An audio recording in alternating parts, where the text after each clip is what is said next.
Hello and welcome to the latest edition of GreenFleet Talks. My name is Kate Armitage. I'm your host for the discussion today.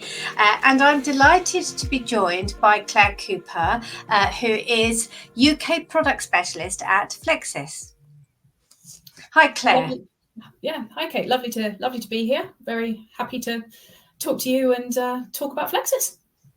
Great. Well, we're in the right place then, aren't we? Claire, I spoke to your colleague Matt earlier this year on GreenFleet Talks, and Flexis was a relatively new brand and concept for me then. So for our viewers today, could you just give us a really quick overview on Flexis, who they are, what they do, and your role within the company? Absolutely. So Flexis was launched as a new OEM about 18 months ago. And we are a joint venture from the Renault Group, the Volvo Group, and CMA CGM, who are a logistics company. And really the aim of Flexis is to develop a range of complete electric 3.5-ton vans specifically designed for urban logistics, last mile delivery. What we've done with that is to really look at what the pain points are for a fleet who is managing multiple vans with drivers who are using their vans all day, every day, getting in and out, etc. What that means to maintenance, what that means for charging. So we're really trying to support our customers with that whole ecosystem. My role within that is I'm the product specialist. I sit basically between my engineering colleagues in France and my sales colleagues in the UK to basically take anything from engineering, turn that into understandable sales speak, and work with the sales colleagues to then understand what our customers need and then bring that back to France in order to say, how can we make our product even more suitable for the delivery market than it is already? Yeah, such an important role, particularly in an industry that is, pan-European and global, making sure that the nuances of the UK market are understood and that you're able to support the customer is great. And absolutely. Big names behind this. So I'm expecting big things, Claire. It's a really exciting proposition. And in some ways, that kind of final mile delivery is niche, but actually it's an enormous niche and growing and so important for decarbonising and improving the air quality in our cities. So exactly. Really, and I think our range, we've got a panel van, we've got a sort of chassis cab, so you could put a dry box or a refrigerated box on the back of that, and we've got our step-in van, which has got direct access from the cabin into the cargo area, sliding doors on the side, so it's much safer to be around pedestrians and urban settings. Yeah. But I think with that broad range of product, we've actually got something for everybody within either the last mile delivery and actually more broader fleets who may also be looking at how to decarbonize. So I think plus our software and services support and our charging support, we really have got the whole package. Yeah, I can see it. I can see it when I look at the website. I can see the range, and it's absolutely great. And it's this very trendy skateboard platform. It is. Seems to be the buzzword at the moment. Yeah. Our other buzzword would be it's a software defined vehicle. So it's pretty much, I think the easiest way I can describe that is a computer on wheels. But everything's talking to each other. It's all talking back to our customer operational center, so we can keep an eye on everything and really support customers and be an active part of how they manage their fleets on a day-to-day basis. Great, really exciting. So let's dive into the detail a little bit then. So we're talking about last mile delivery fleets, and we're talking about this transition towards zero emission vehicles. So what are the big operational shifts that these operators need to be thinking about? I think there are a few, and there's some good ones and some bad ones, or not necessarily bad, but questionable or need some more thought to them. Yeah. One thing that I've seen a lot in the electric vehicle industry is people question range and how far is it going to go, and do I have to stop to charge, etc., etc. So from that perspective, route planning becomes much more important from zero emission fleets, just to make sure that you are driving where you need to go in the most efficient way, and not necessarily going somewhere where there's actually somebody else who's nearer. So I think that's actually something that can help save companies, time and money, and improve their efficiency just by looking at route planning just in a little bit of a different way. And that doesn't actually mean that you're going to have to stop and charge. It just means that you just need to look at what your vehicles are actually doing. Another one is that zero emission vehicles require a different level of maintenance. And so any fleet would have to make sure that either their in-house technicians or whatever service center they're using have got the appropriate training to deal with high voltages, alternative fuels, the right equipment, the right diagnostics, etc., etc. But that is part of the way the market is going. So the training courses and the support for that is definitely increasing. Right. I think from my perspective, a positive shift in zero emission vehicles is actually they can produce a much more comfortable and enjoyable driving experience. So they're smoother, they're quieter, they're less, they're just much easier to drive. And for Flexis vehicles specifically, because we've come from a blank sheet of paper and we've looked at that last mile delivery, and we're saying, well, drivers are getting in and out of their vans hundreds of times a day. So having to climb up essentially into a van, that gets really uncomfortable. It starts to produce health issues, bad backs, bad knees, etc. So we've brought the whole thing down, and we've got a step in height of 51 centimeters. And so that's so much more comfortable for a driver who's doing that thing so many times a day. We've also got in our step-in van, we've also got a delivery button, which basically at the touch of one button can bring lots of different features or actions that you would have to perform when you stop a vehicle under one button. So it's putting the handbrake on, it's unlocking the bulkhead door, it's putting the external lights on, etc., etc. So that it's just one button rather than 3, 4, 5, etc. So it's, on one hand, it's saving seconds, but once you've multiplied those seconds across 100, 150 stops a day, across 50, 100 vans, across an entire year, that really starts to add up. Yeah. And there's presumably a safety element to that as well. Absolutely. Because if you're in such a hurry jumping out the car without putting the handbrake on or whatever. So, I think it's very thoughtful. But like you say, over time, and if you multiply it by the number of vehicles, it's a huge saving. Yeah. Okay, so I think one of the things about for me that I see with final mile delivery is that it lends itself really well to kind of self-employed owner drivers or smaller operators, which is great in our current economy, to give people that flexibility. But how can these smaller operators kind of make this switch when they don't necessarily have the same resources as the larger parcel carriers? Yeah, I think one of the big things with this is that it's not just the vehicle that's the element of the cost that smaller operators would have to think about. They've also got to think about how they're going to charge it and where they're going to charge it. So it may be a case for smaller operators that they'll need to be thinking about public charging or home charging, and those create their own operational questions.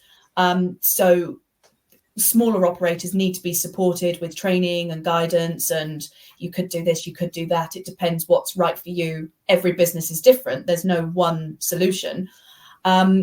Just to really explore all the options, and they may not have a sustainability manager or somebody like that who understands this area and is employed to make this transition. So I think it's really important that smaller operators like that get the support that they need. And that's another thing that we offer as Flexis, is to say, right, we'll come and understand your business, how you need electric vehicles to work for you, where you can charge, how you can charge, and come up with the right solution in order to help the transition. It is it's definitely not one size fits all. No, it isn't. Yeah. Now, I've long said that I appreciate it's difficult for smaller operators and smaller fleets, but actually they do have a secret strength, a stealth-like strength, which is if they make the decision to do it, they can do it very quickly because their understanding of those operational changes is very real to them, and they'll know very quickly if it'll work for their fleet or not. It's not like making a decision for a fleet with 10,000 vehicles where you've got so many other considerations.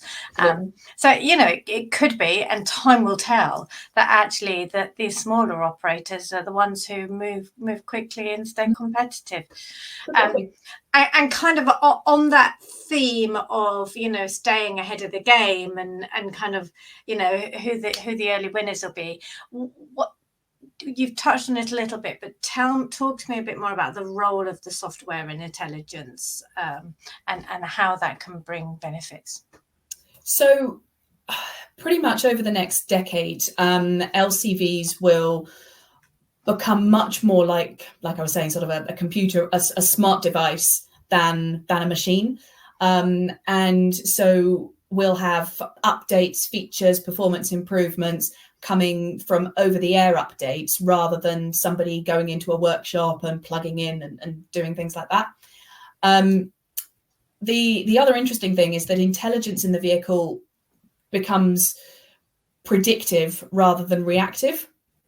So maintenance, safety, routing, anything along those lines, we can almost see what might be about to go wrong and then book vehicles in before they go off the road. Actually, in the long term, saving VOR time because there's enough time to plan, put in spare vehicles, do it on a day when it's quieter, something along those lines. Realistically, fleets who really want to get involved in the transition and reap the benefits of the new types of vehicles that will be on offer, the competitive edge is going to be about the connected ecosystem around the vehicle, not just the vehicle. So it will be charging, telematics, cameras, route planning we've talked about. Those will all kind of more come together than be in individual silos that is more common today. And the fleets that I think start connecting these systems up early will actually reap the benefits of lower cost per mile, better uptime, better driver safety, more accurate delivery performance, happier customers, increased turnover. Everything. Yeah, great. And what do you see as the role of government in the development of this kind of final mile space? I think for those of us who've been in the space for a while, there's always been a lot of chat about what do we do for charging, what do we do for cars, what do we do for trucks, are we doing hydrogen, are we doing battery? There have been so many questions about what we can do and so many options. However, the market does now seem to be going in a particular direction, particularly for LCVs and last mile delivery. The biggest challenges we're seeing are fleets of pretty much any size who want to transition but haven't necessarily got the power to their sites to be able to support turning a 50 depot site electric overnight. So the government and industry more widely, I think there's some innovation that we could do on how to support that charging to different types of chargers, battery chargers, those kinds of things, but also I think there's a lot of red tape and a lot of form filling that fleets have to go through in order to find out how much power they get to a site and then ask for it to be increased. And then there's a massive lead time before that power can actually be delivered to the site. So anything that the government can do to support making that easier actually then supports the wider agenda of zero emission vehicles. Yeah, it's a great rallying call, Claire, and I think, I'm hearing it more and more frequently. What I'm not hearing, as you've kind of said, is actually what the government is doing about it, other than lobbying the energy companies. I'm not getting much reassurance that there is a plan in place to address this and that it will get better. If anything, Flexis is going to rule the world. You're going to have a van in every workplace car park in the country, and they're not going to be able to charge them if we're not careful. So exactly. Yeah. Okay, so I've given you a taste of my 2035 vision, Claire. Flexis rules the world, and everyone's switched across, but in that kind of urban delivery space. Fast forward, what does a sustainable, commercially viable last mile fleet look like in practice? So I think there are a few things with this. Now, a fleet, as we were talking about with the route planning option, a fleet, just because one vehicle may need to do 300 miles in a day, doesn't mean the entire fleet need to do that. So in order to really optimize the transition, I think fleets should be looking at realistically a selection of zero emission vehicles to meet all their different needs, rather than saying, well, I've just got one route that is my problem. Have a spare for that, have 2-3 spares for that, absolutely fine, but don't transition the entire fleet based on one route, because that is a potentially spending more money on a vehicle which you don't need to spend, when a slightly lower range one would do absolutely fine.